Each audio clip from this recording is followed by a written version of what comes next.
palabra contra quien sea de una vez. Así sepas que... Muy buenos días, bienvenidos a su programa Trinchera del Poder Popular. Hoy martes 4 de agosto de 2015, cuando son las 8:03 de la mañana, transmitiendo en vivo por la emisora comunitaria de Guatire, la mejor 101.1 FM, para las poblaciones de Guarenas, Guatire, Araira, Caucagua, Barlovento y sectores del municipio Sucre, Valles del Tuy y Altos Mirandinos, así como en diferido para la audiencia nacional e internacional de Aporrea Radio, en el portal www.aporrea.org. En la dirección general de la emisora, Vicky Cova. Producción, Luis Lara. En los controles, Junior Madera. Y en la producción y locución del programa, Zulika King y quien les habla, Luis Enrique Gabazut, con el certificado de producción nacional independiente 26.292. Bien, vamos a dar inicio al programa leyendo una noticia que está publicada en primer plano allí en el portal www.aporrea.org. La noticia dice así: no tenemos reservas para la crisis. Hernández Berens, expresidente de Cadivi. En las vacas gordas, la política cambiaria perdió eficiencia, honestidad y transparencia. Por La Verdad Zulia, lunes 3 de agosto de 2015, dice así: Edgar Hernández Berens, expresidente de Cadivi, de Banfoandes y de Sudeban, lamentó que en tiempos de vacas gordas, la política cambiaria perdió la eficiencia, honestidad y transparencia. Los principios de eficiencia, honestidad y transparencia desaparecieron de la intención que originó la creación de Cadivi en 2003. Las consecuencias se sintieron una década después. La supresión de la Comisión de Administración de Divisas se decretó en abril de 2014, en medio de la política cambiaria cuestionada y una caída de las reservas internacionales.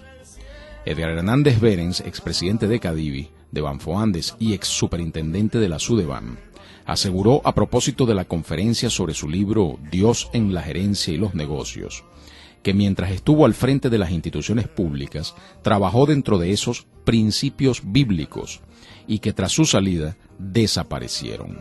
Instó a retomar la eficiencia. Lamentó que en tiempos de vacas gordas no administramos adecuadamente las divisas. Las crisis son cíclicas y la mayoría de los países toman previsiones. Por eso se creó el Fondo de Estabilización Macroeconómica, FEM, pero ahora no tiene divisas. No tenemos ninguna reservas. Los datos reflejan la crisis. Cadivi inició con una plataforma cambiaria de 13 millardos de dólares. En 2004 saltó soportada con reservas de 30 millardos de dólares. Era capaz de cubrir 96% de las necesidades del país y pagó la deuda comercial de 10 millardos en poco tiempo. Incluso tocó los 40 millardos en 2006 con expectativa de lograr 70 a 80 millardos en reservas, pero la realidad a 2015 roza 15 millardos de dólares. Hernández Berens señaló cambios y hechos de corrupción que causaron distorsión en la administración. En las adeudas, puertos, se verificaba lo importado. Los funcionarios inspeccionaban contenedores al 100%, pero luego pasó a hacerse de forma aleatoria. Recordó que hacían cruces de cuentas con el CENIAT, fijaban transparencia en los manejos que permitían detectar empresas de maletín y todas las empresas que importaban tenían que estar al día con el INSES, Seguro Social, pagos fiscales y parafiscales. 2 años después de su salida de la comisión y con el auge de divisas, hubo exageración de las importaciones y presumiblemente muchas importaciones fraudulentas fueron en los años 2007-2008. El tope de 30 millardos de dólares aumentó. Para las importaciones pidieron 90 millardos y se les entregaron más de 50 millardos de dólares. Algo impresionante. Pareciera, hay presunción, que hubo ineficiencia y corrupción. El expresidente precisó que Cadivi arrancó con una tasa oficial de 1.600 bolívares antes de la reversión monetaria y una cotización en paralelo de 3.200. En 2005, el mercado oficial se situó en 2.150 bolívares, mientras que fuera de regulación en 2.350 por dólar. bajó al 10%. No había ningún tipo de especulación. Quien necesitaba divisas las tenía. Ahorita es lo contrario. Al frente de Banfoandes 2000-2006, Edgar Hernández Beren aseguró que logró pasar la institución bancaria de estar en el puesto 43 al 7, de ser cola a cabeza. En datos de riesgo país se calificó en 1.400 puntos. Para 2006 se logra 280 puntos, con gestión que fue exitosa para Banfoandes y Cadivi. Como presidente de la Sudeban hasta 2014, afirmó objetivos que blindaban la seguridad de clientes y del sistema bancario. Se instaló el dispositivo de chip para las tarjetas electrónicas. Fin de la nota. Bueno, allí hay varias cosas, ¿no? Fíjense, Edgar Hernández Beren, escribe o da estas declaraciones después de que ya ha salido del Ejecutivo, de desempeñar cargos públicos en el Ejecutivo Nacional, un funcionario que desempeñó cargos públicos en el sistema, digamos, en la política pública financiera, bancaria de este país, durante más de una década. Como bien lo dice la nota, desempeñando diferentes cargos, pero sin duda alguna, el más importante de todos, cuando estuvo al frente de la Comisión de Administración de Divisas. Él afirma que Cadivi funcionó bien los primeros años. Cuando él estuvo al frente de esa gestión, funcionó de manera eficiente y con control de la corrupción. Y, por supuesto, eso permitió que las reservas internacionales fuesen aumentando, porque no se iban por el desangradero de una comisión de administración de divisas ineficiente y corrupta. Luego él afirma que al salir de la presidencia de la presidencia de la Comisión de Administración de Divisas, ya a partir del año 2006, lo que fue el año 2007-2008, parece que hubo allí, con la administración entrante de Cadivi, una locura. Es lo que él está dando, no lo está dando a entender, lo está diciendo por todo el cañón, por la calle del medio, ¿no? Y está afirmando que en esa administración hubo un enorme despilfarro.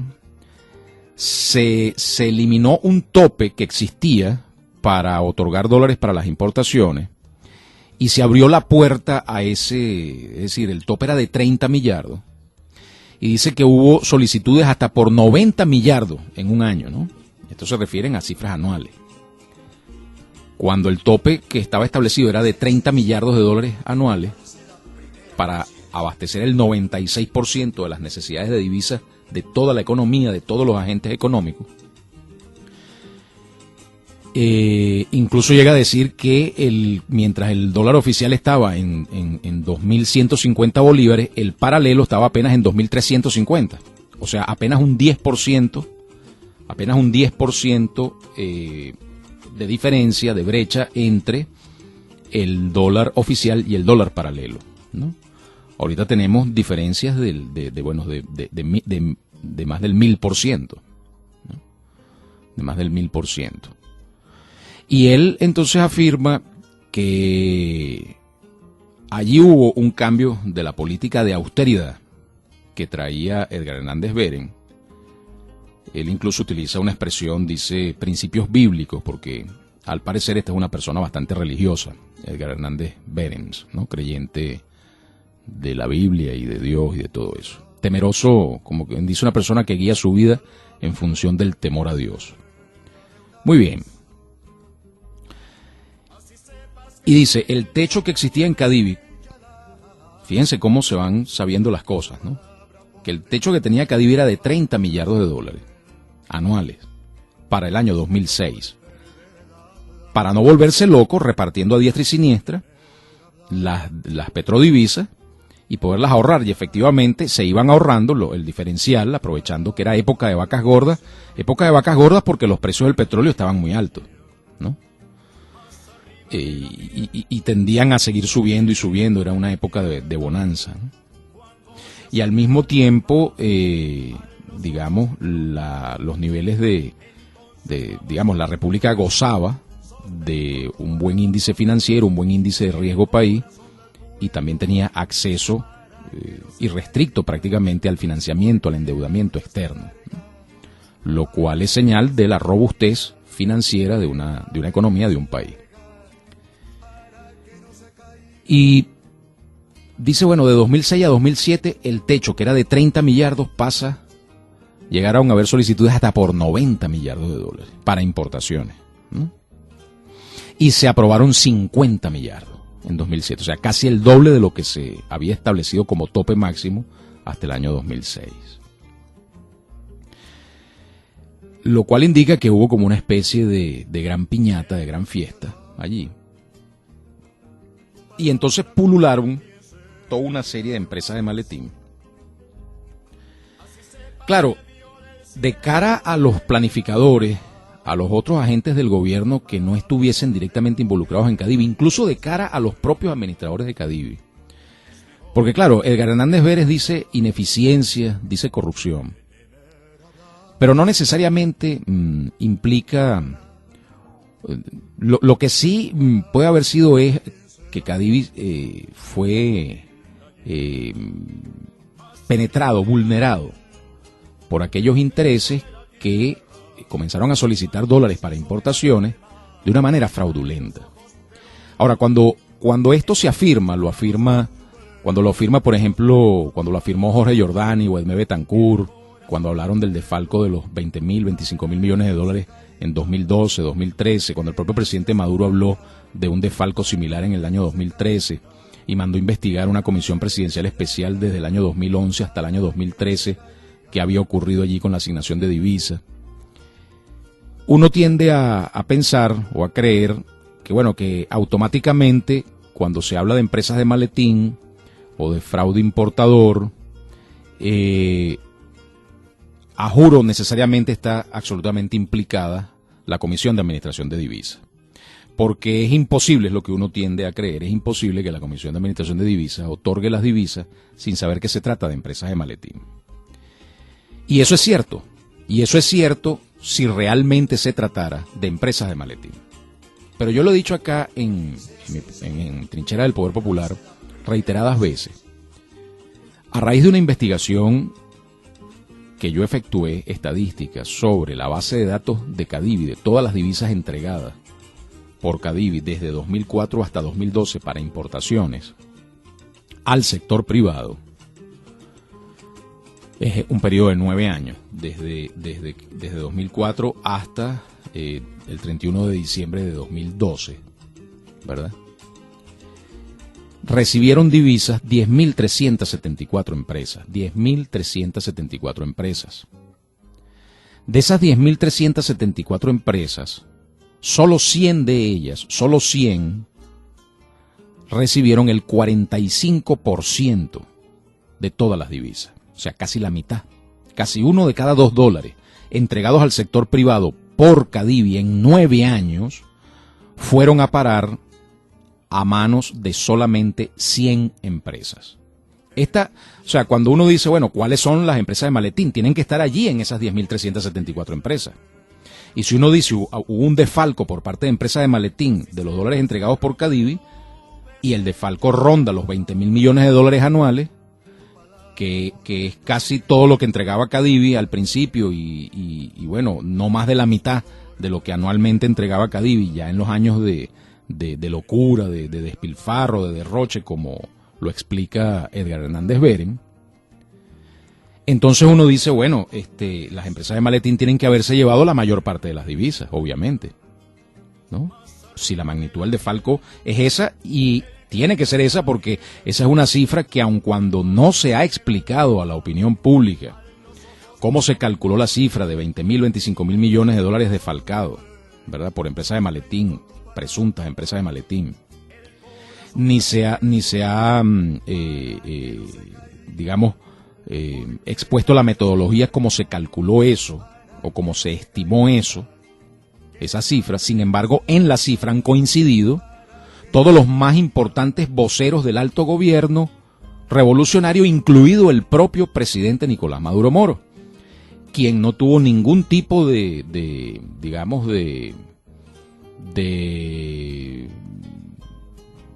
limitación a la hora de reconocer ante la opinión pública y decirle al mundo entero que efectivamente se había producido un desfalco de alrededor de 20.000 millones en el año 2012 y que ese desfalco fue similar en el año 2013. Esas son palabras del presidente Nicolás Maduro Moro por televisión y por prensa. Entonces, si esa es la cifra y esa es la magnitud del desfalco, y voy a insistir en esto, eso también fue reconocido por Rafael Ramírez, fue reconocido cuando era presidente de PDVSA y vicepresidente del área económica, fue reconocido por Edmé Betancourt cuando era presidenta del Banco Central de Venezuela, fue reconocido por el exministro Giordani cuando era ministro de Planificación, fue reconocido por Rodríguez Torres cuando era ministro de Interior.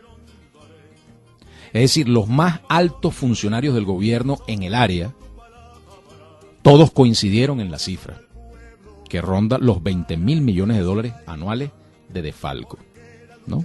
De desfalco. Entonces, la pregunta es la siguiente.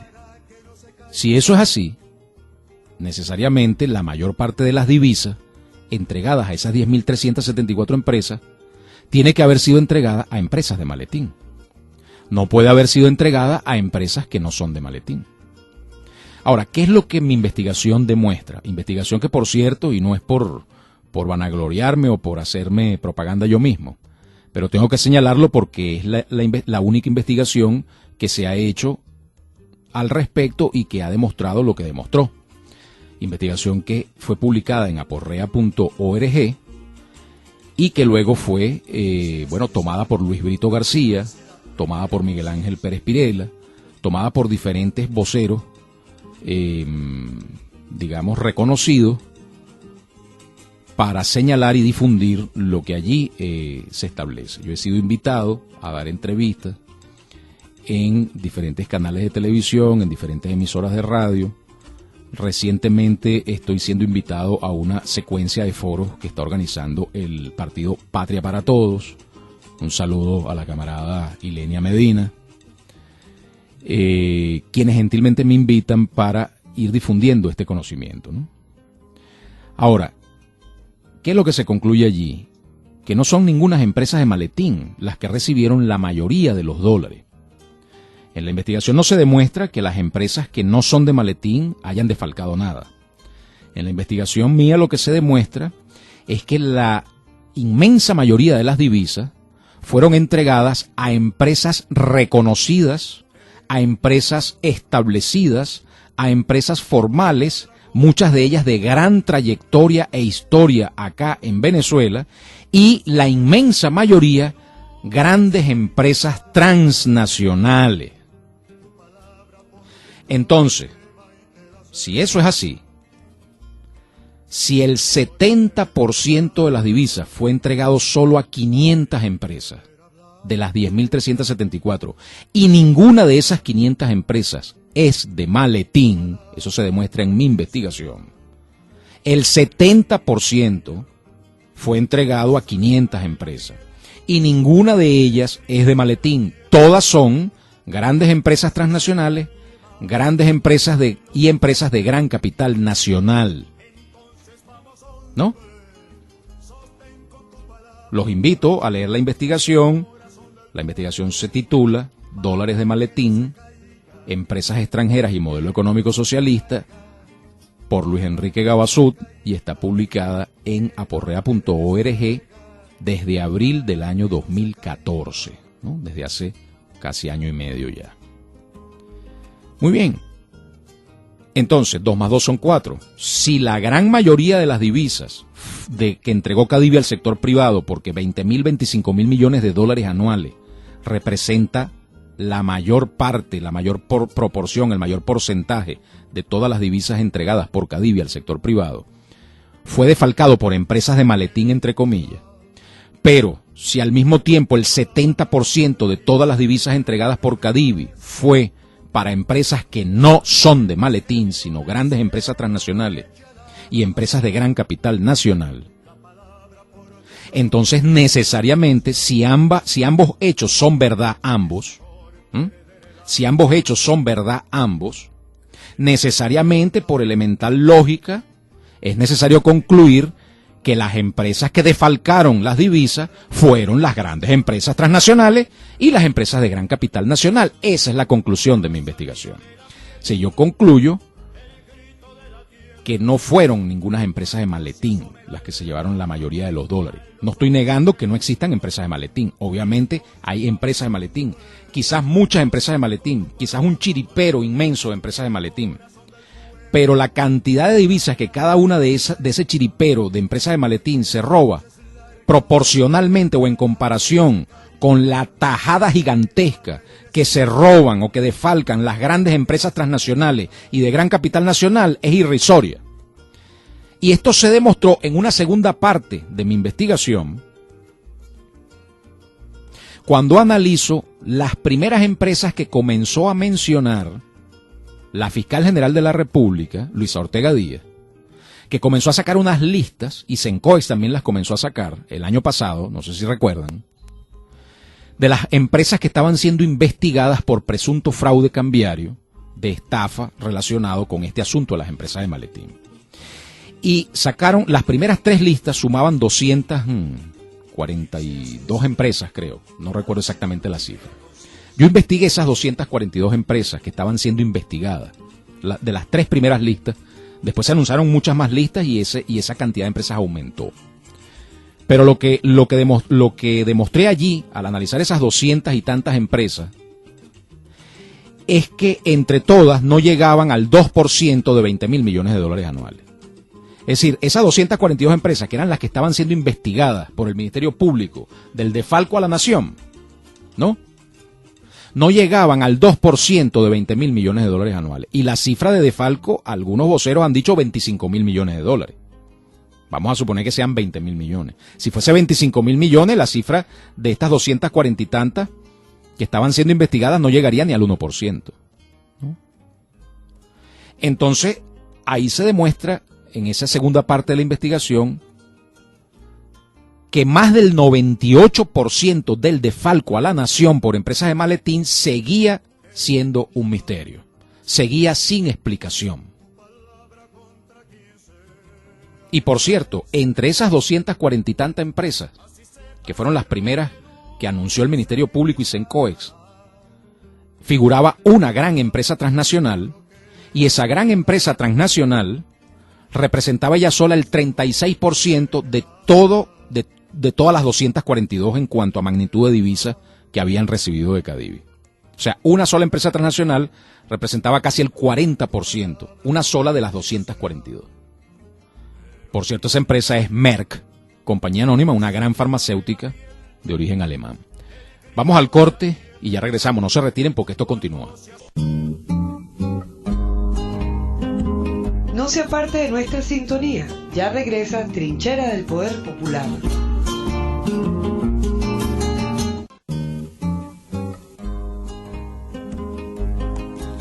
Continuamos, queridas usuarias y usuarios, acá en su programa Trinchera del Poder Popular. Bueno, entonces les decía que este asunto del defalco, de los dólares de Cadivi, no pueden ser, de acuerdo a los resultados de la investigación científica objetiva, es imposible que hayan sido a través de empresas de maletín. Esto solo sería posible si el defalco fuese mucho menor. Es decir, si el defalco fuese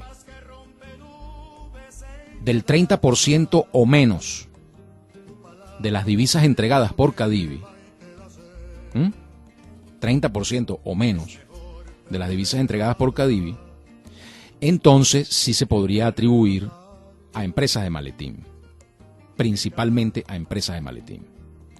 Pero si el defalco es del orden del 60%, del 70%,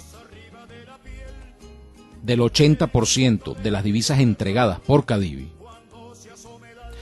es imposible que haya sido a través de empresas de maletín, porque el 70% de todas las divisas entregadas por Cadivi se entregó a grandes empresas transnacionales y a grandes empresas de gran capital nacional que no son ninguna empresas de maletín. Porque si ustedes me dicen a mí, por ejemplo, que Empresas Polar es una empresa de maletín, o que Ford Motor Company es una empresa de maletín, o que American Airlines es una empresa de maletín, o que Cargill es una empresa de maletín, entonces, bueno, podríamos decir fueron las empresas de maletín. Pero esas son las empresas que recibieron la mayor parte de los dólares. La empresa que más dólares recibió en este país por Cadivi se llama General Motors, la que fabrica los Chevrolet. General Motors. Como sector de actividad, las ensambladoras de vehículos fueron las que más dólares recibieron. Y no existe una sola ensambladora de vehículos en Venezuela que sea una empresa de maletín. Ni una. Luego le siguen las aerolíneas y las empresas farmacéuticas. Y no existe una sola aerolínea ni una sola empresa farmacéutica en Venezuela que sea una empresa de maletín. Todas son grandes empresas transnacionales y de gran capital nacional. Entonces, eso es lo que está allí en mi investigación. Revísenla, los invito, métanse en Aporrea y bájenlo, y ahí van a tener los cuadros, las cifras. Ahí se van a matar el chicharrón por sus propios ojos. ¿Ok? Y está todo clasificadito por sectores de actividad económica, los nombres de todas las empresas, el listado completo de las empresas. Ahí está todo. Por cierto que eso se hace con base en, valga la redundancia, la base de datos que es pública, es oficial de Cadivi y está publicada allí en la página web ahora de Sencoex, que antes era Cadivi, pero está publicada desde cuando era Cadivi. La estadística de todas las empresas que recibieron los dólares, cuáles son las empresas, su número de RIF, el monto recibido. Lamentablemente no está año por año, sino ellos pusieron la estadística agregada de lo que recibieron desde 2004 hasta 2011, luego ponen aparte 2012 y hasta ahí llega la base de datos. Y hasta ahí llega la base de datos. Pero bueno, ¿qué es lo que yo les quiero decir con esto? Les quiero decir que esa intuición, ese sentido común que lo lleva uno a pensar que cuando se habla de un desfalco en Cadivi, a juro necesariamente está implicado un funcionario de Cadivi que se dejó sobornar, o está implicado el alto gobierno que dio la orden para que Cadivi hiciera eso no necesariamente es así. Aun cuando de hecho lo sea, en algunos casos o en muchos casos, pero en el grueso del desfalco de 20.000 millones de dólares anuales no es así. ¿Y por qué no es así? Porque ¿cómo entonces? Porque la siguiente pregunta, después de concluir lo que concluí en la investigación, la siguiente pregunta lógica era, bueno, pero ¿cómo entonces las grandes empresas transnacionales y de gran capital nacional pueden desfalcar 20.000 millones de dólares anuales o 15.000 millones de dólares anuales o una cifra enorme de miles de millones de dólares anuales? ¿Cómo? Si ellas son empresas serias, son empresas reconocidas, son empresas formales, establecidas, están sometidas a controles, a inspecciones, a vigilancias, tienen que entregar facturas, tienen que registrar todo en una contabilidad, están sometidas a supervisión. ¿Cómo puede entonces una gran empresa de estas desfalcar? Y entonces es cuando empieza mi incursión fascinante en lo personal en el mundo corporativo transnacional y cómo funciona, y también del gran capital nacional. Y entonces llego a la conclusión, investigando los posibles mecanismos de cómo son que estas empresas sacan divisa del país, cómo piden la divisa y cómo se les entrega, bajo qué criterios, bajo qué concepto. El principal criterio es para importación, y para eso ellos entregan una factura, la factura de lo que compran en la aduana, para efectos de declaración de los impuestos, el cálculo del arancel aduanero y todo eso. Pero esa factura, señores, la factura, por ejemplo, de una transnacional. Transnacional, Sociedad Anónima, Filial Venezuela. Normalmente, en el caso de transnacionales, esas facturas provienen de las casas matrices o de otras filiales de la misma corporación, de la misma transnacional, establecidas en otros países. Es decir, la transnacional se paga y se da el vuelto, se compra ella misma por todo el mundo. Hay transnacionales que tienen filiales en 180 países, o sea, en el mundo entero. Y entre esas 180 subsidiarias de la casa matriz, y con respecto a la propia casa matriz, todo el tiempo están haciendo compraventa, factura va, factura viene, yo te vendo a esta. Transnacional Chile le vende a Transnacional Venezuela le compra a Transnacional México México se surte de Transnacional Matriz, y así sucesivamente. ¿Van entendiendo el mecanismo? Ahora, ¿cómo hace un funcionario de Cadivi o del CENIA? Porque el CENIA también controla eso en las aduanas, a través de un sistema que se llama Sidunea, donde todo queda registrado. ¿Cómo hace para saber si la factura está sobrefacturada, sí o no?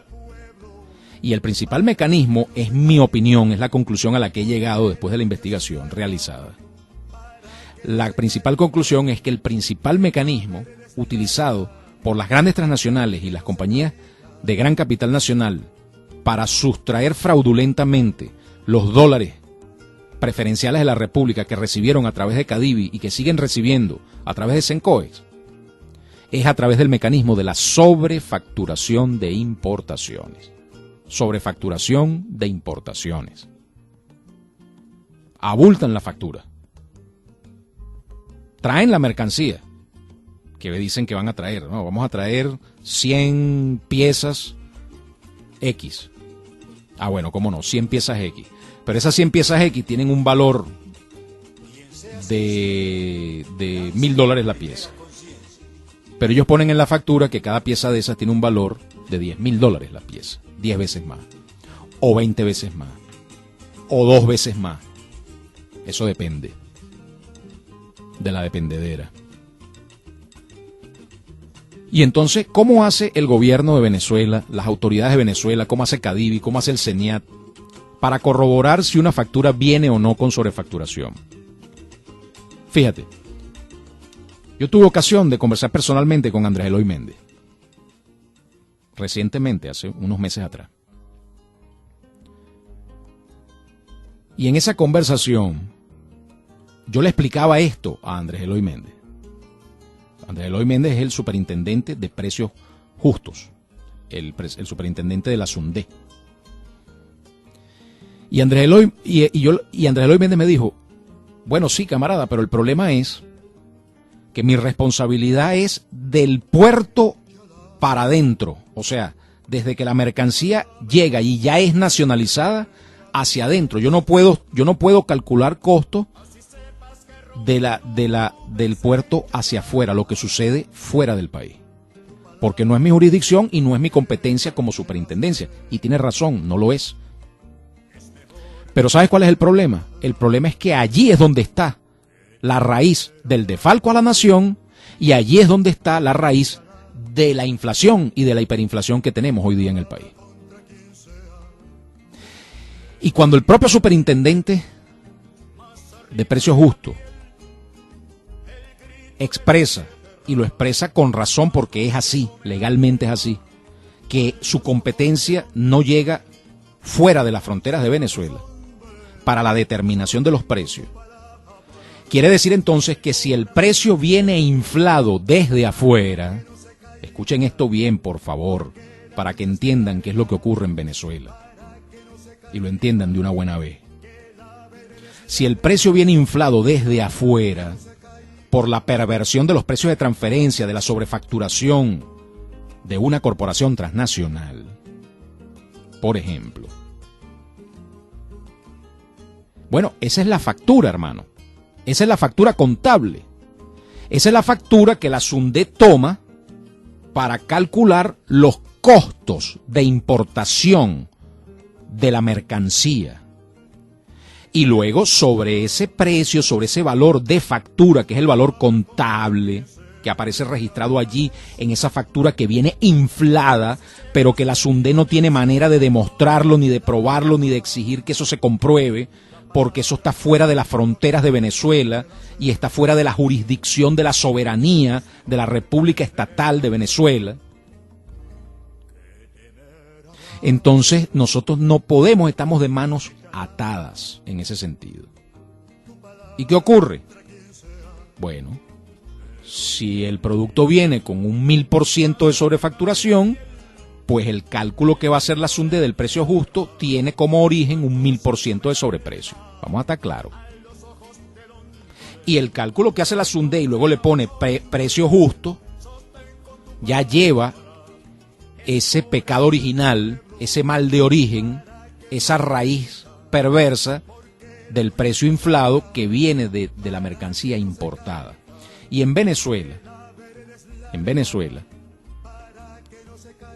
aparte de la enorme cantidad de productos terminados que son importados por casas de comercio, por comercializadoras, o sea, compran producto terminado y lo venden, lo distribuyen y lo venden aquí en el país. Las empresas transnacionales y las de gran capital nacional que dicen que producen aquí en Venezuela, que dicen que fabrican aquí en Venezuela, resulta que cuando uno analiza las estructuras de insumos de esas empresas, uno se da cuenta que en muchos casos hasta el 90% de todos los insumos, materias primas, partes, componentes que se utilizan para la supuesta fabricación de los productos son importados. Entonces uno concluye que aquí prácticamente todo es importado. Porque ninguna de esas empresas se ha preocupado ni se va a preocupar, mientras haya petrodólares no se van a preocupar, por desarrollar las capacidades internas venezolanas, nacionales, de sustitución de importaciones, de valor agregado nacional, de capacidades productivas y de innovación nacional, porque no les interesa. Porque si así lo hicieren, escuchen bien, si así lo hicieren, se les acaba el negocito de la sobrefacturación de importaciones. Porque ¿cómo tú vas a sobrefacturar si ya no importas? Si tú eres una gran empresa transnacional, cuyo negocio redondo que usted ha hecho durante décadas en este país ha sido la sustracción de la renta petrolera a través del fraude importador, principalmente por la vía de la sobrefacturación de importaciones, usted necesita, para justificar la solicitud de divisa, la solicitud de petrodólares, para que el gobierno le dé los petrodólares, usted necesita la excusa de la importación. Porque si usted no tiene la excusa de la importación, entonces ya usted no puede tener argumento para pedir dólares. Y el Estado no se los va a dar. Y entonces usted no los va a poder fugar. Usted no va a poder hacer la trampa de la sobrefacturación. ¿Van entendiendo? Es tan sencillo como eso, hermano. Tan sencillo como eso. Esa es la razón fundamental, la principal razón. Yo diría que es la única razón por la cual en Venezuela las empresas transnacionales, ninguna empresa transnacional, ni ninguna empresa de gran capital nacional, invierten para desarrollar el valor agregado venezolano. Porque si así lo hicieran, todo lo que ahorita tienen que supuestamente traer de afuera, que realmente lo traen, pero sobrevalorado, sobrefacturado, abultado, inflado, ya dejarían de hacerlo, porque ya lo conseguirían aquí adentro, en la propia Venezuela, porque todo eso se produciría aquí, en nuestro país, y no se necesitarían divisas para eso. Y eso es una conclusión que se desprende casi que automáticamente de los hallazgos de mis investigaciones sobre este tema, que están allí para que cualquiera que quiera las pueda revisar. Claro, los resultados de esas investigaciones han sido utilizados por algunas tendencias para atacar al gobierno bolivariano. Pero realmente los resultados de las investigaciones que yo he efectuado, lo que demuestran sencillamente es que no hay manera automática o sea, no hay manera de demostrar, de comprobar en esas cifras y en esos hallazgos que hubo complicidad o que necesariamente hay corrupción o que necesariamente es una cuestión de trampa, de chanchullo por parte de los funcionarios de Cadivi o por parte de los funcionarios del alto gobierno del área económica o financiera. No necesariamente es así. Por lo tanto, cuando Edgar Hernández Beren escribe ese artículo que leí al principio del programa del día de hoy, dando a entender que el defalco, que el despilfarro y que todo eso es una cuestión de corrupción o de ineficiencia, no necesariamente es así. Eso es lo primero que tenemos que entender. Pero, por otro lado, tampoco podemos ser tan ingenuos ni chuparnos el dedo de que en alguna medida, mayor o menor, de hecho sí sea así, como lo dice Beren. Y efectivamente, se han desmantelado mafias internas de Cadivi y de altos funcionarios del gobierno que han estado implicados en este desfalco. Si es la punta del iceberg, si no es la punta del iceberg, si hay más funcionarios, bueno, esperamos todos los venezolanos que las investigaciones vayan profundizando eso y se vaya y caiga quien tenga que caer y ruede la cabeza de quien tenga que rodar. Y ruede la cabeza de quien tenga que rodar. Es terrible. Es sumamente terrible. Pero hay algo importante que dice allí Berens, ¿no? Beren habla de las vacas gordas, de la época de vacas gordas. ¿Ves? Beren habla de la época de vacas gordas. Y en verdad, mucho de lo que sucede en Venezuela se reduce a eso, a la época de vacas gordas y la época de vacas flacas. Ahorita estamos en época de vacas flacas. Y estamos en época de vacas flacas, no Venezuela, el mundo entero. El mundo entero está en una recesión mundial terrible, que no termina de levantar cabeza. No termina de levantar cabeza. Ayer leía una noticia donde parece que Italia va por el mismito camino de Grecia. Italia es la tercera economía de Europa. Italia es la tercera economía de Europa occidental.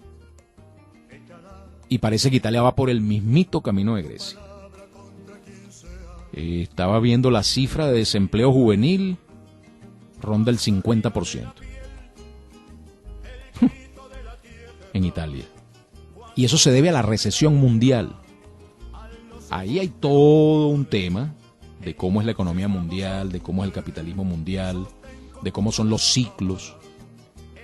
Hay unos ciclos cortos, hay unos ciclos largos en el capitalismo, ciclos de bonanza y recesión, ¿no? De abundancia y de carencia, ¿no? Ciclos de vacas gordas y vacas flacas.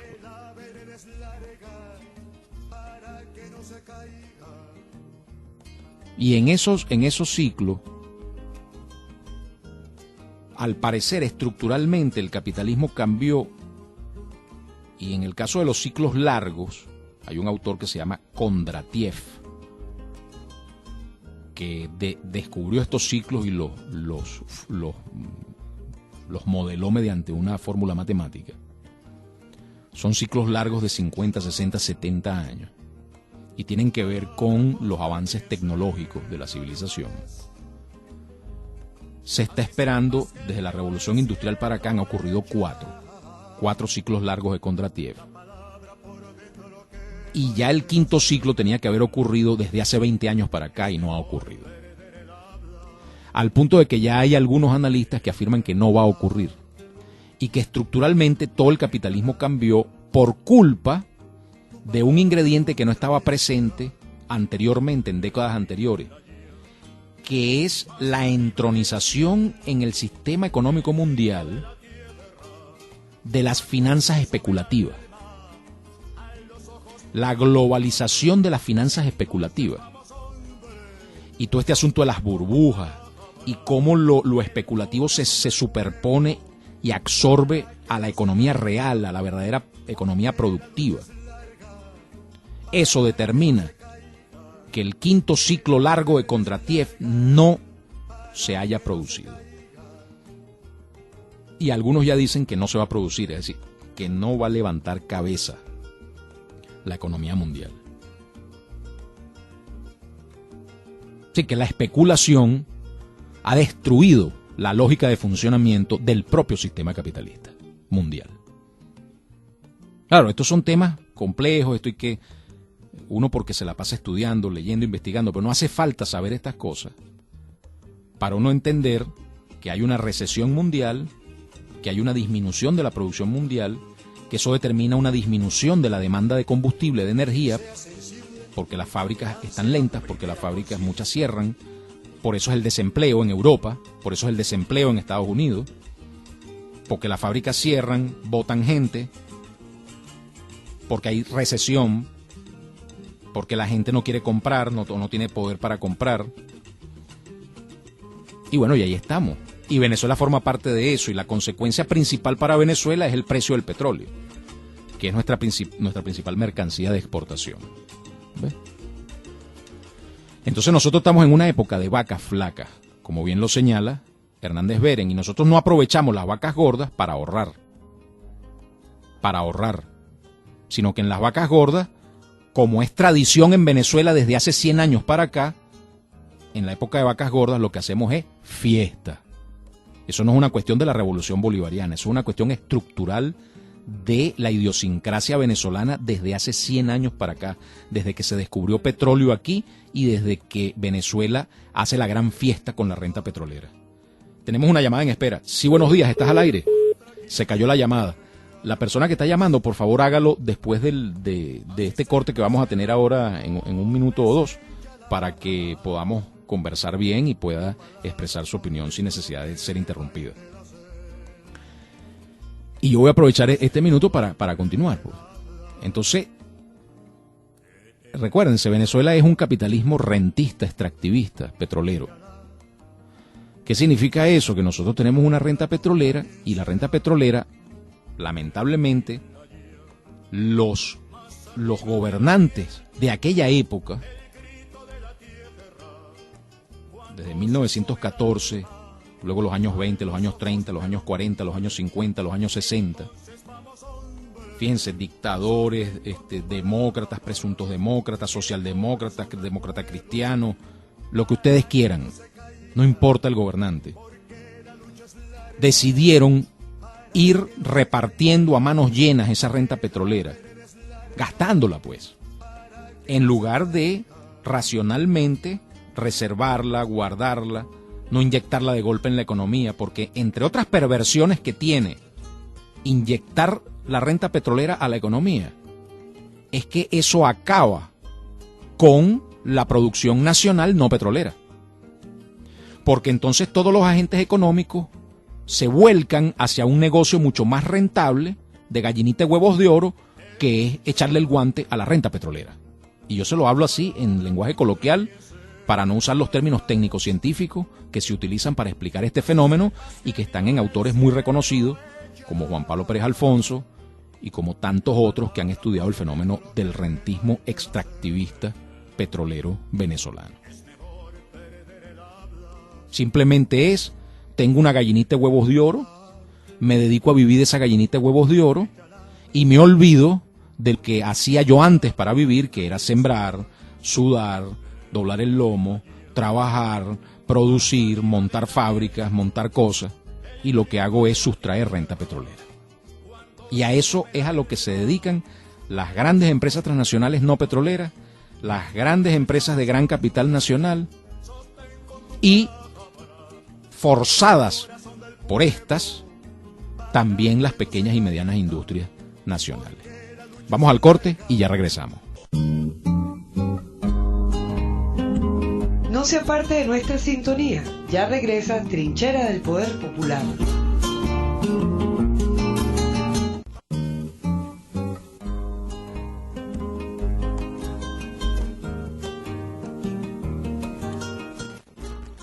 De regreso, queridas usuarias y usuarios, acá en su programa Trinchera del Poder Popular por la mejor 101.1 FM, la emisora comunitaria de Guatire y mucho más allá. Vamos a dar lectura a una notiplaza. Una notiplaza que dice así: Plaza inicia planes vacacionales comunitarios. 7.000 niños y niñas serán atendidos con recreación permanente en distintos puntos de la ciudad. La alcaldía del municipio Plaza, a través de la Dirección de Misiones Sociales, inició los planes vacacionales comunitarios en distintos sectores de Guarenas, en el marco de la política de atención integral a niños, niñas y adolescentes que viene impulsando la Vicepresidencia de la República en el área social. La información la dio a conocer Mirna Muñoz, jefa de la Oficina de Misiones y Grandes Misiones del gobierno local, en el acto de instalación de las mesas técnicas del Buen Vivir, donde también participaron los representantes de las misiones educativas, Barrio Adentro Deportivo, Instituto Autónomo Consejo Nacional de Derechos del Niño, Niña y Adolescente, IDENA, Cultura Corazón Adentro, el Instituto Autónomo Municipal de Deporte y Recreación, LAMDIR, y las dependencias municipales de Educación, Oficina Nacional Antidrogas, ONA, y Unidad de Gestión del Ministerio de Educación. Muñoz informó que el abordaje espera atender 7.000 niños, niñas y adolescentes. Hoy iniciará la primera etapa del plan que atenderá a los sectores El Carmen, San Pedro, Aullare, Las Mandarinas, El Bosque, la Villa Panamericana y la urbanización 27 de febrero. Serán jornadas que llevarán atención integral a los niños de nuestro municipio y podrán disfrutar de distintas actividades que estimulan el sano esparcimiento, señaló. El cronograma estará dividido en bloques formativo, deportivo y recreativo con actividades diarias. Martes preventivos, miércoles juegos recreativos, jueves cultura y vivir bien, viernes educación ambiental, sábado recreando el arte, mientras que los días domingos serán de deporte y salud integral. Según lo aprobado por la Mesa Técnica del Buen Vivir, la semana del 11 al 16 de agosto le corresponderá a los sectores El Cercado, Las Clavellinas, Guacarapa, Tocorón, Urbanismo Santa Cruz y Cloris II, La Guairita y Colina Feliz. Mientras que la semana del 18 al 23 se trabajará en Zumba, Barrio Zulia, 29 de julio, la comunidad Las Clavellinas, Parte Alta y Vista Hermosa. Para la semana del 25 al 31, las jornadas se realizarán en Ciudad Belén, Los Girasoles, Trapichito, Güeime y La Montañita. La alcaldía del municipio Plaza, de la mano con el IDENA, ofrecerán a los niños, niñas y adolescentes puntos permanentes de recreación en el balneario Curupao, el Parque Izcaragua, la plaza recién inaugurada de la comunidad, el Parque Ambrosio Plaza de los Naranjos y el Calvario. Fin de la nota. Muchísimas gracias a la licenciada Yusmeli Díaz por hacernos llegar esta nota de la Dirección de Prensa y Comunicación de la alcaldía del municipio Ambrosio Plaza. Bueno, queridas usuarias y usuarios, vamos a continuar con el tema. Porque todo esto tiene que ver con la guerra económica. La guerra económica, yo tengo una conceptualización ya un poco técnica, ya científica, de la guerra económica. Yo les voy a decir cuál es esa definición. Yo la defino así: guerra económica, : agudización premeditada y coyuntural de las debilidades estructurales de la economía nacional en época de disminución significativa del ingreso fiscal en divisa. Es decir, la guerra económica no es más que un conjunto de agentes político-económicos que se ponen de acuerdo para tomar una serie de acciones premeditadas que aprovechan las debilidades estructurales de nuestra economía en época de vaca flaca.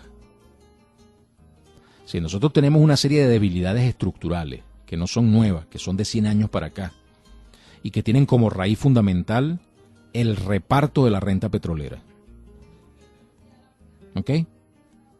De ahí se desprenden una serie de rasgos estructurales de nuestra economía que son debilidades. En época de vacas flacas, es decir, cuando baja el ingreso petrolero, como es ahora, por las razones que sean, en este caso por una recesión mundial, esas debilidades estructurales se agudizan, salen a flote. Es como la persona que padece de reuma, de artritis, y de repente en la época de frío se agudiza eso y salen los dolores. En la época que no hay frío, con tal, entonces eso se disimula y la persona funciona bien. Es la época de vacas gordas, la época de calor,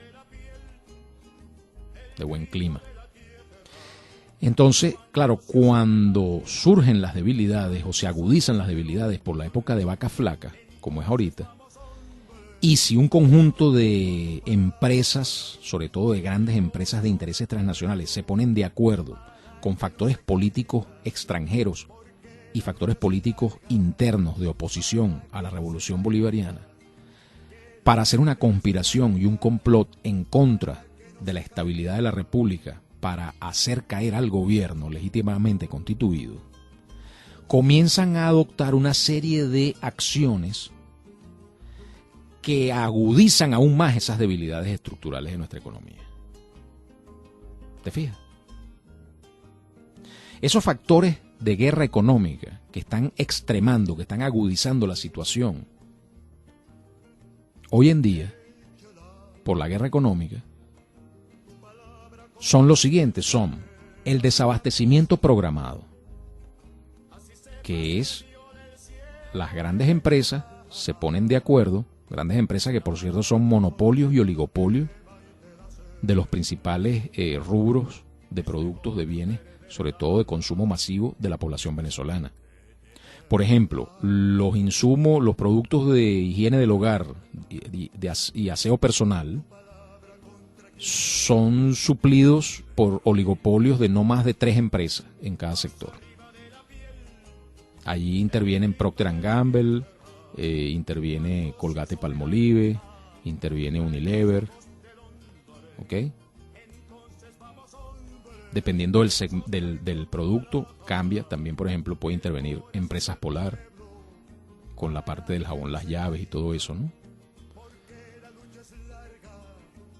Pero son siempre, dependiendo de cada producto, son siempre máximo 3. Las que tienen el 90% o más de todo el mercado. Máximo 3. Y por lo general hay una que tiene más del 50% de todo el mercado. Por lo general. Bien sea Procter & Gamble, bien sea Unilever, bien sea Colgate-Palmolive, bien sea Kimberly-Clark. Casi todas, prácticamente todas transnacionales extranjeras. Y así, como digo aseo personal, higiene del hogar, puedo decir cualquier otra cantidad de productos de consumo masivo para las necesidades fundamentales de la población venezolana.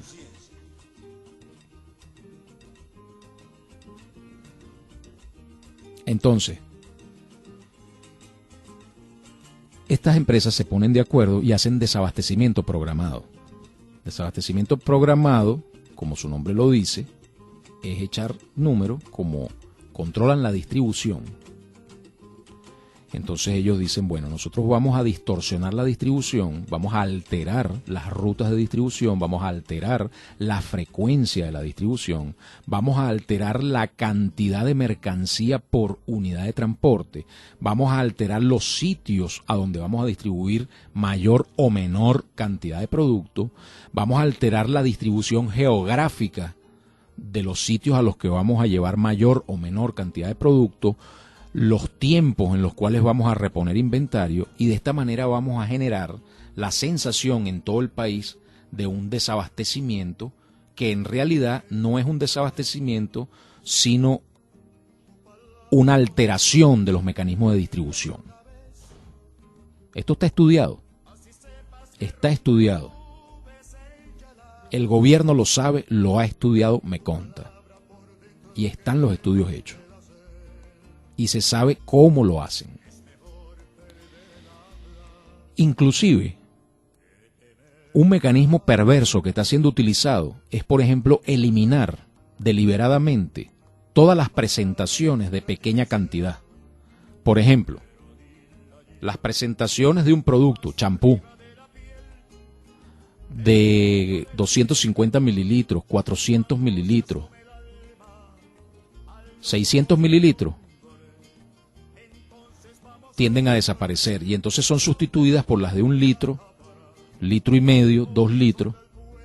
Y los productos de limpieza, ustedes no se han dado cuenta que no se consigue el de medio litro, el de litro, pero sí se consigue el galón. Pero entonces, el otro día fui a Macro, de aquí de Guarena, y vi estantes y estantes llenos de galones de lavaplato y de galones de detergente para lavar los pisos, desinfectante. Yo llego y agarro mi galón y me voy a la caja. Cuando llego a la caja me dice, no señor, usted no puede llevar eso. ¿Pero cómo es eso? ¿Cómo que no puedo llevar? No, porque hay una resolución de la SUNDE que establece por el cactahuella que las personas solamente pueden llevar máximo 3 litros por compra.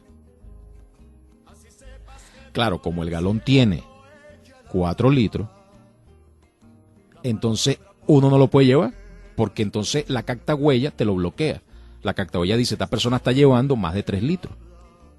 Y por lo tanto, las personas naturales no podemos llevar los galones. Y yo digo, bueno, ¿y a quién le venden ustedes eso entonces? No, eso se lo vendemos nada más que a las personas jurídicas, a las empresas. Y solamente a los restaurantes y a nuestros grandes clientes. Porque yo le digo, pero es que yo soy una empresa. Porque resulta que yo me registré en Macro hace años con una pequeña empresa de servicios profesionales que yo tengo registrada. Y entonces yo estoy registrado ahí en Macro. Y yo digo, bueno, pero yo tengo empresa, véndame el galón, pues.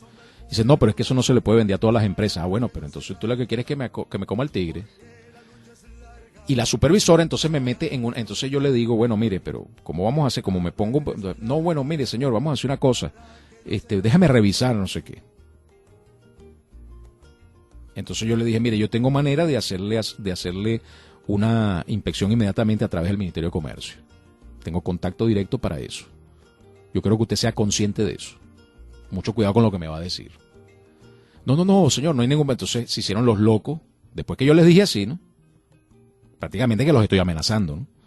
Entonces es cuando me meten en una oficina, ven en una computadora, se hacen los locos, me dicen, no, pero la empresa suya no está, ¿por qué será que está bloqueada? No, la empresa suya no tiene ningún tipo de problema.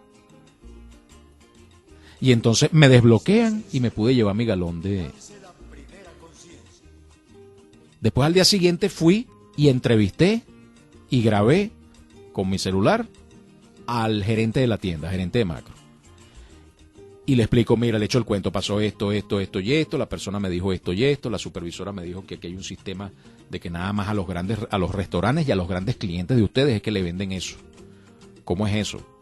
Porque entonces las demás empresas, ¿cómo hacen? No lavan los pisos las demás empresas.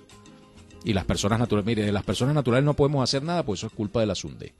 Porque eso es una disposición de la SUNDE y eso viene por galón y nosotros no podemos excedernos de los 3 litros porque nos metemos en un problema legal. Ah, le digo yo. ¿Y las otras empresas pequeñas y tal? No, en ningún momento. Nosotros aquí no establecemos ninguna diferenciación entre ningún tipo de persona jurídica. Fíjate tú cómo es la sinvergüenzura, ¿no? Para que ustedes vean cómo es la sinvergüenzura. Y entonces, eso es desabastecimiento programado. Y eso es forzar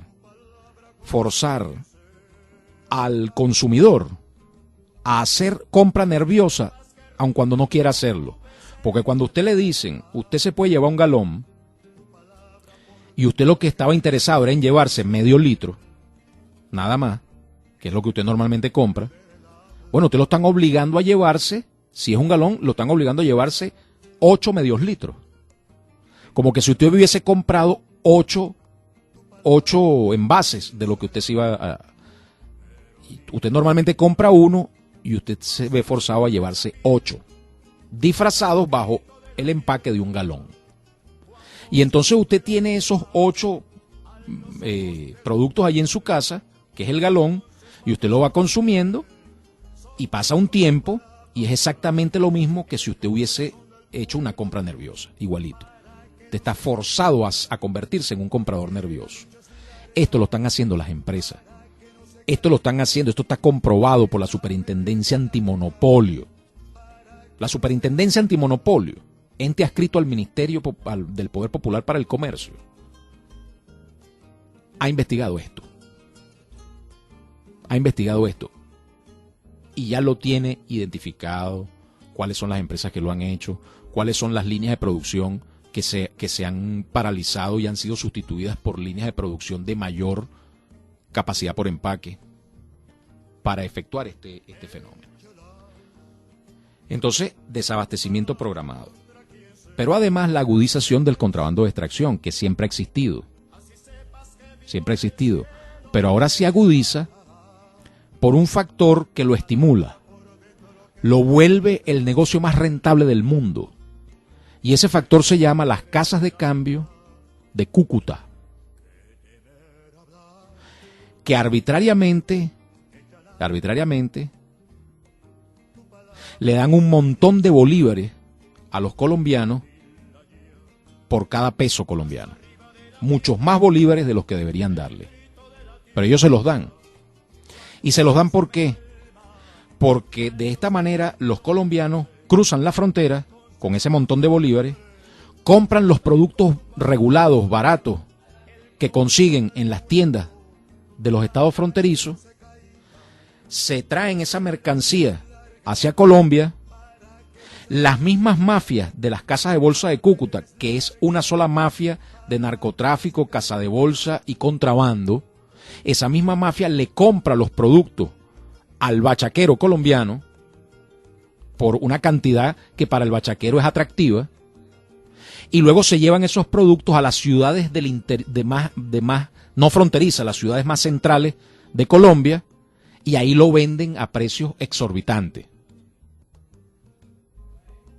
Y entonces hacen el negocio del siglo y se meten una millonada con el contrabando. Y eso es, ¿y quién está detrás de las casas de bolsa de Cúcuta? Las leyes de la República de Colombia establecidas o impulsadas por Álvaro Uribe Vélez durante su gobierno. Y que el presidente Juan Manuel Santos, con su cara de yo no fui, ha mantenido y sigue manteniendo a pesar del daño que le ocasiona no solamente a la economía venezolana, sino que es un flagelo que destruye la producción colombiana. Los productores colombianos, los pequeños y medianos productores colombianos, están siendo sistemáticamente destrozados, literalmente destruidos por el contrabando de extracción proveniente de Venezuela. Pero a Colombia, a la oligarquía colombiana, eso le importa un bledo. ¿Por qué? Porque son lacayos que obedecen a los intereses de las grandes empresas transnacionales, que también están establecidas en Colombia. Y las grandes empresas transnacionales son las que se aprovechan de este tremendo flagelo, aparte, por supuesto, del imperio norteamericano, para desestabilizar la región y dar al traste con los modelos, intentos o proyectos o ensayos históricos, civilizatorios, de modelos alternativos de sociedad, de izquierda, socialista, revolucionaria, progresista, que se están dando en América Latina, sobre todo en América del Sur. Empezando, por supuesto, por Venezuela. Entonces, el contrabando de extracción. Pero además se suma otro flagelo que también es premeditado. Es decir, no es una cuestión que tú digas es por culpa de una mala política pública o un error de la instrumentación de las políticas. No, es que sea cual sea la política pública, usted no tiene control sobre, por ejemplo, el portal Dollar Today. Y el portal Dollar Today es un arma de guerra que es utilizada, se decide su existencia, su funcionamiento y su uso, contrario incluso a los agentes económicos internos, porque por ejemplo el Consejo Bancario Nacional, que agrupa a las bancas privadas del país y las bancas públicas también, pero principalmente las bancas privadas, han hecho varios pronunciamientos sobre el portal Dollar Today. Estamos hablando de Escotet, estamos hablando, o sea, el de Banesco, el de Mercantil, el del Provincial, toda esa gente. Y han dicho y han reconocido y públicamente han expresado estos grandes banqueros privados venezolanos o que trabajan o que funcionan aquí en Venezuela, han expresado abiertamente, públicamente, que el portal Dollar Today es un flagelo, un gravísimo problema para la economía venezolana. No lo está diciendo Luis Enrique Gabazú, no lo está diciendo el presidente Maduro, no lo está diciendo Jesús Farías, que son, por ejemplo, los pensadores económicos del proceso revolucionario. No. lo están diciendo los dueños de los bancos privados en Venezuela. Es decir, la quinta esencia del capitalismo especulativo venezolano. Incluso esa gente lo está diciendo. Que lo de Dollar Today se salió de madre. Que lo de Dollar Today es un flagelo para Venezuela. ¿Y quién controla Dollar Today? Lo controla Alberto Federico Rabel, lo controla Eligio Cedeño, lo controla Orlando Urdaneta. Todos esos factores políticos de ultraderecha, exiliados, autoexiliados de acá de Venezuela, controlan eso.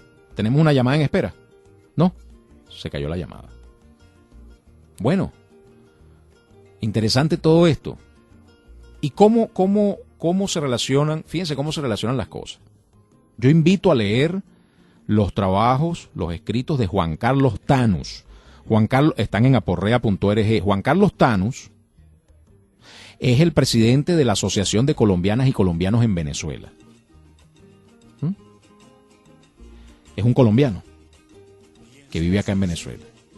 Bueno, Juan Carlos Tanús ha analizado, ha desmenuzado el problema de las casas de bolsa de Cúcuta. Y él es el que ha traído a la luz lo que ocurrió.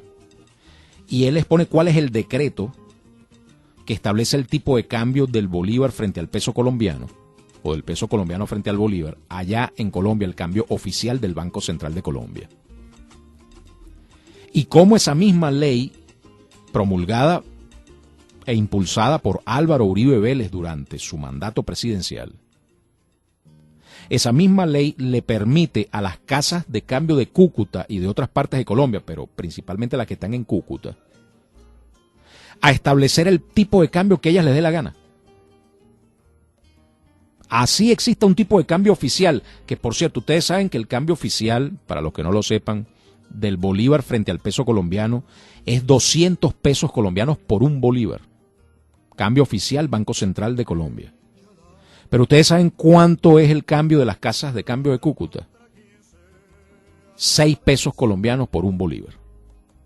No 200, sino 6 nada más. O sea, es una devaluación del bolívar impresionante, artificial, ficticia, fraudulenta, delincuencial. Y de ese tipo de cambio del bolívar frente al peso colombiano de las casas de bolsa de Cúcuta, ese es el parámetro que utiliza el portal Dollar Today para calcular el tipo de cambio del bolívar frente al dólar.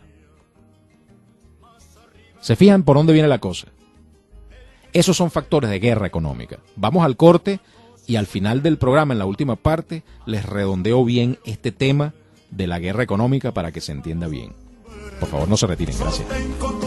Son las 9:31. No sea parte de nuestra sintonía. Ya regresa Trinchera del Poder Popular.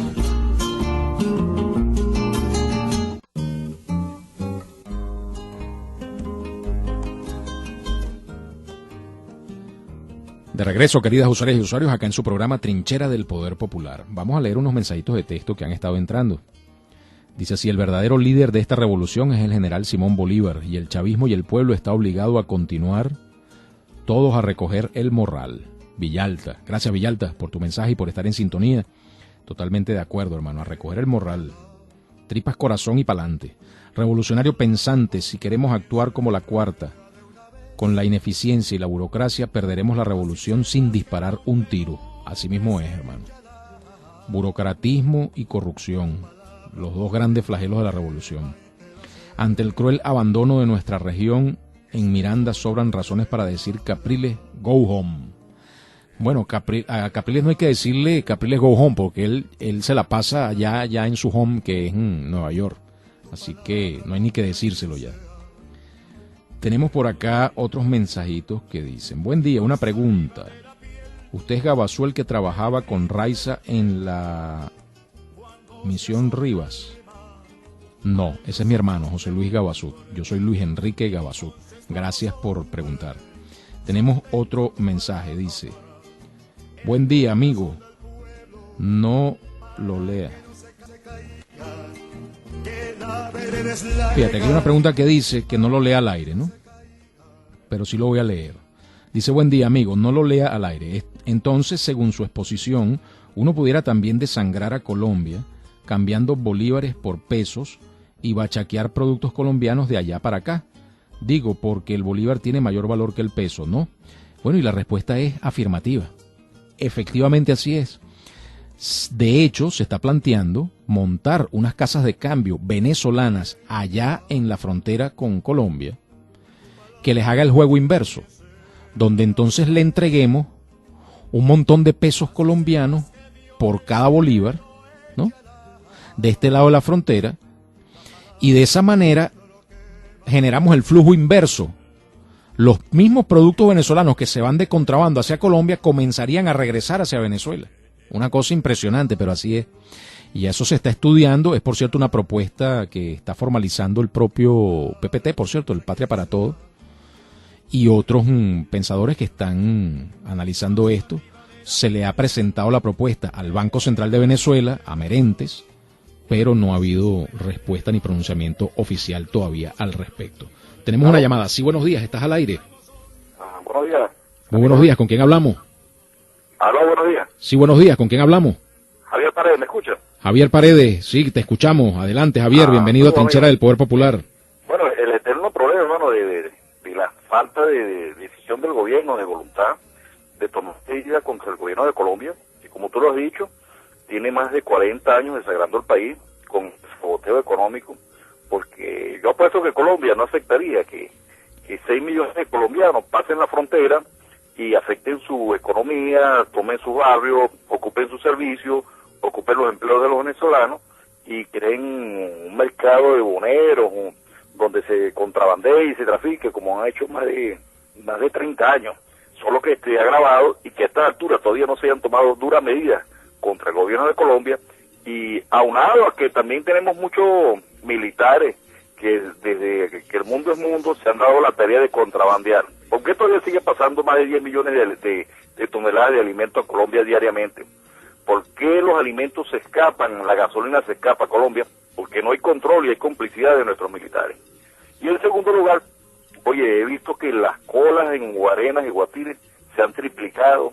Pobres mujeres haciendo cola. Ayer vi una cola en Guatire como de 200 mujeres por 3 paqueticos de harina pan. Y aquí, mientras el gobierno no se sincere de que ponga a la gente a producir un regreso al campo para que la gente siembre, que en vez de tener por lo menos más de 50.000 personas presas en el ocio, en las cárceles venezolanas, que se lleve esa gente a centros agrícolas como el antiguo El Dorado para que siembren su comida y produzcan alimentos para ellos, para su familia, y se les beneficie con un salario. Porque, ¿qué tenemos con gente ociosa que no se reconcilia, no se prepara para ser reinsertar nuevamente en la sociedad? Tenemos lo que está pasando, penales llenos de superpoblados de gente, y entonces cada vez que hay una revuelta lo que hacen es darle libertad a la calle. 125.000 muertos allá han pasado en más de 16 años. El año pasado fueron 25.000 muertos. Y me parece que a nadie no le afecta esa cifra, o analice esa cifra, una cifra que es de guerra, de países en conflicto. Vuelvo y repito, aquí mientras el Estado no se dedique a devolver a la gente al campo y se dedique a importar, vamos a seguir cojeando con los alimentos, que es la seguridad, principal seguridad del Estado venezolano. Buen día, amigo Luis. Buen día para ti, Javier. Fíjate, Javier ha enfatizado un aspecto medular que constituye uno de los factores de las debilidades estructurales que yo les hablaba, ¿no? Nosotros tenemos una debilidad estructural que es la baja producción nacional, ¿no? Y esa baja producción nacional se debe a dos factores fundamentales, que son la baja productividad y la falta de inversión productiva, Y estos dos, tanto la baja productividad como la falta de inversión productiva, se deben a su vez a la decisión que se tomó hace 100 años de distribuir la renta petrolera en la economía venezolana, al rentismo petrolero. Es decir, el rentismo petrolero determina que nosotros seamos una economía de muy poca inversión productiva, y la poca inversión productiva que hay es poco productiva, o sea, tiene poca productividad, ¿no? Es ineficiente. Tenemos una llamada. Sí, buenos días, estás al aire. Buenos días. Te habla María Ángel Hernández, ¿cómo estás, Luis? Hola, buenos días, María Ángel. Un saludo el día de hoy. Pues muy bien, gracias a Dios. Mira, de verdad, primero quiero felicitar al señor Javier Paredes, porque lo he seguido desde hace bastante tiempo en otras emisoras. Realmente estoy, creo que por primera vez, de acuerdo con su comentario. Muy bien, compañero, compatriota. Y con respecto a todo el análisis que has hecho tú toda la mañana durante tu programa, oye, de verdad, te has tomado realmente, no vamos a decir la molestia, pero es importante saber, leer, experimentar tantas cosas y a la vez hacerlo público para que muchísima gente entienda cuál es la realidad del país. No sin dejar de admitir la corrupción, porque lamentablemente todos estamos, todos los países estamos inmersos en esa situación, porque como tú lo estás diciendo, es una recesión mundial. Nosotros tenemos escasez de alimentos realmente, pero cuando he dicho yo que estoy en las colas, y yo te hablo como una persona, vamos a decirlo, común y corriente, que hace sus colas, lleva sus solos, lleva los comentarios. Pero, por ejemplo, de las últimas veces que estuve haciendo cola, cuando la gente comienza a hablar de las cosas, y yo le dije a un señor, le dije, San Lorenzo Mendoza, ¿cuándo nos vas a librar de esta situación? Apiádate de nosotros. Porque tienen el monopolio de todo, prácticamente, de nuestra cesta básica. Así es. Lo estaba yo comentando el señor. Y con relación a lo que tú hablas del dólar today, sí. Imagínate, Orlando Urdaneta, Poleo, ¿Cómo es posible que sean ellos quienes prácticamente estén manejando la economía de un país cuando Venezuela y muchos países se mueven en base al dólar? Así es. Eso es lo que yo digo. Quiere decir que en manos de esas personas está la economía del dólar en Venezuela, que han llevado el bolívar a 6 pesos colombianos. Una cosa increíble. Increíble, de verdad, y yo lo lamento. También hay otra cosa, Luis, acuérdate que nosotros tenemos una máxima, como se dice hasta en los tuétanos, que yo siempre también digo la cultura areca, ¿cuánto hay para eso? Así es, lamentablemente. Yo no sé si eso comenzó, pero si la corrupción ha existido toda la vida, el contrabando de extracción nuestro hace 200 años, hace muchos años, pero el cuánto hay para eso se comenzó, y el póngame donde haya, ¿no? Porque acuérdate que era donde haya. Así es. Exactamente. Entonces nosotros, ¿hasta cuándo? Gracias, amor. Que tengan feliz día. Chao. Gracias a ti, María Ángel. Feliz día. Y bueno, y siempre por estar atenta y participar en el programa, expresar tu criterio, que es el sentir de todos nosotros y el sentir de una inmensa mayoría de venezolanos y venezolanas que estamos preocupados realmente por la situación del país, más allá de nuestras posturas, nuestras posiciones políticas. Tenemos otra llamada en espera. Sí, buenos días, ¿estás al aire?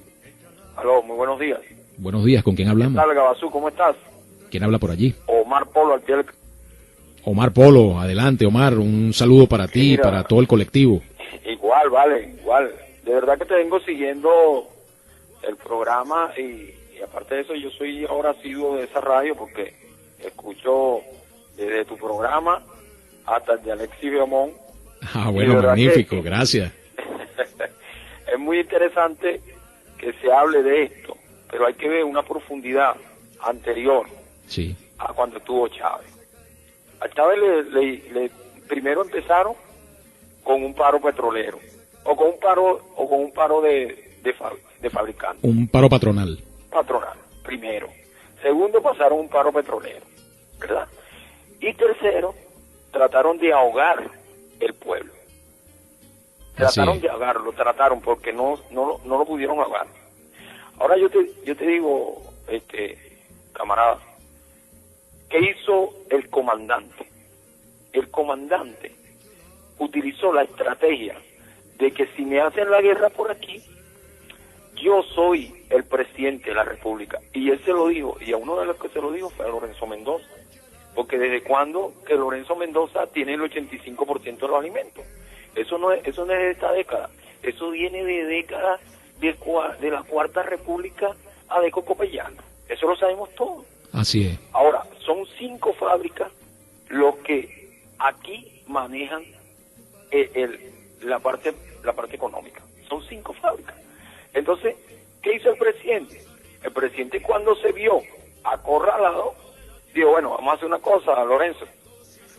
Tú no quieres darle los alimentos al pueblo, ¿verdad? Ok. Utilizó la Constitución y dentro de la base de la Constitución está la expropiación. ¿Cómo quiere? ¿Que te expropie la empresa o que te meta las tanquetas allá adentro? Una de dos. Entonces me irán a llamar dictador, pero lamentablemente yo a mi pueblo tengo que darle la comida. Claro. Y eso está en la Constitución y es así. Ahora otra cosa. El presidente Maduro tiene una Constitución que Chávez le dejó. Por esta guerra que según estamos viviendo, que yo no, mira, es difícil, a veces yo trato de buscarle la palabra guerra, y en realidad, si vemos una guerra económica, cuando se hicieron las guerras, que se lanzaron bombas, a mí me decían italianos que vinieron, con el debido respeto, portugueses y eso, que vinieron, que he trabajado con ellos, me dijeron que ellos, para poder alimentarse, se tenían que meter en los conucos, a robarse la papa, comérsela hasta cruda.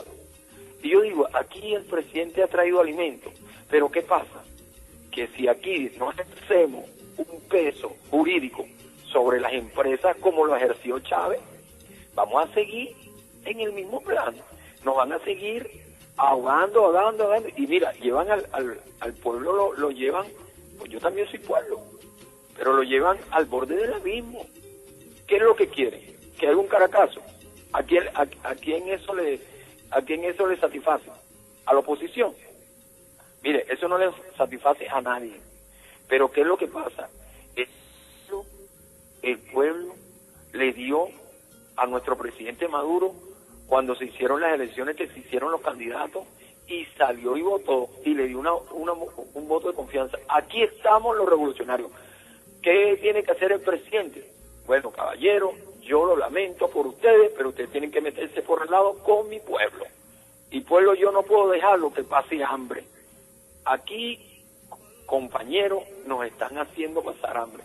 ¿Cómo es posible que aquí dicen que no está dolarizado el país y lo llevan dolarizado con ese bendito dólar today? Un cono de hilo cueste 560 bolos. Y después que me digan a mí, cómpralo ahorita, porque mañana te va a costar mil. O sea, ¿a qué estamos jugando? Estamos jugando a que ellos pretenden de que no haya gobierno. Y pareciera que muchos que están en el gobierno están haciendo el juego. No podemos seguir en eso. O ponemos de una vez, amigo Abasú, mano dura y aplicamos la que aplicó nuestro presidente Chávez, o te digo, Abasú, vienen unas elecciones y ellos vienen por la asamblea para sacar al presidente. Por eso es que vienen. Ellos no vienen por más nada.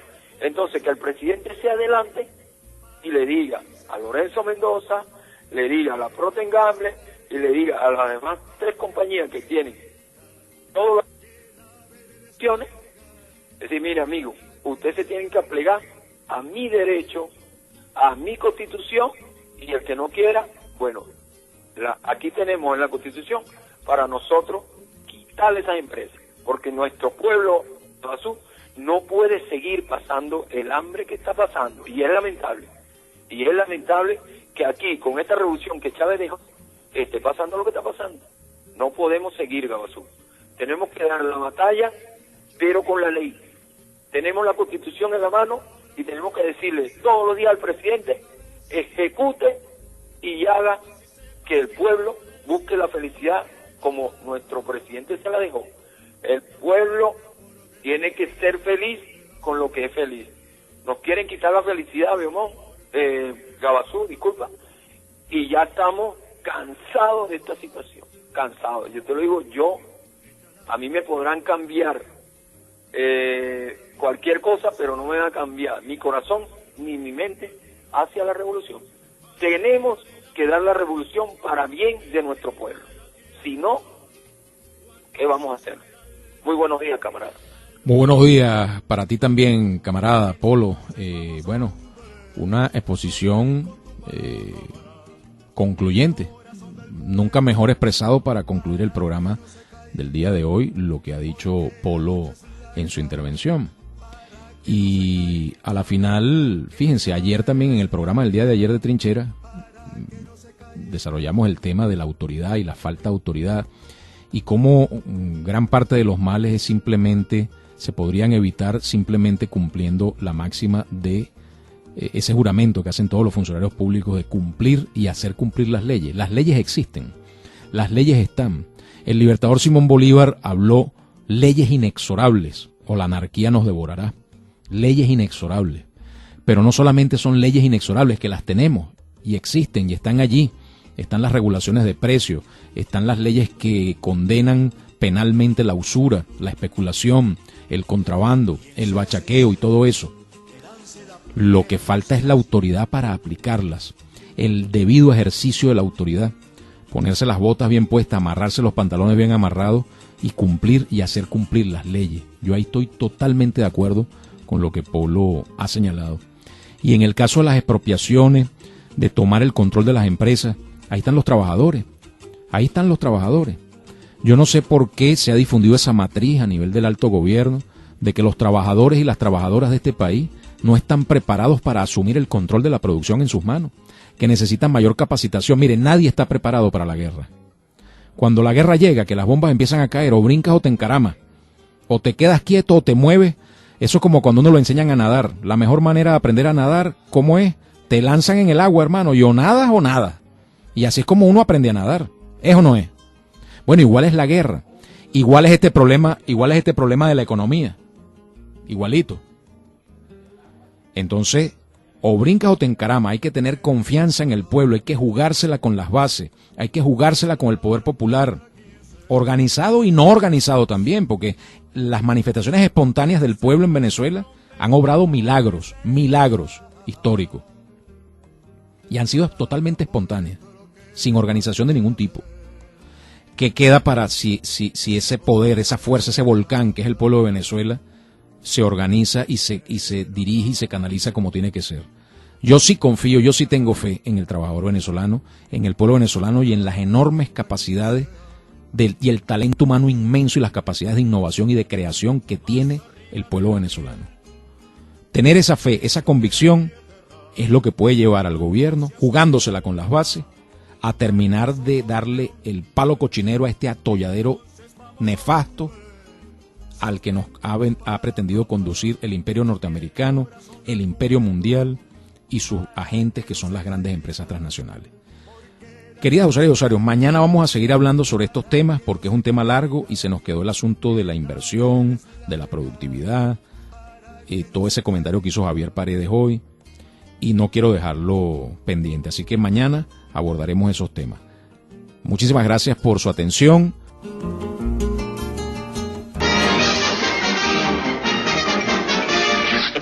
Eso es todo, amigos.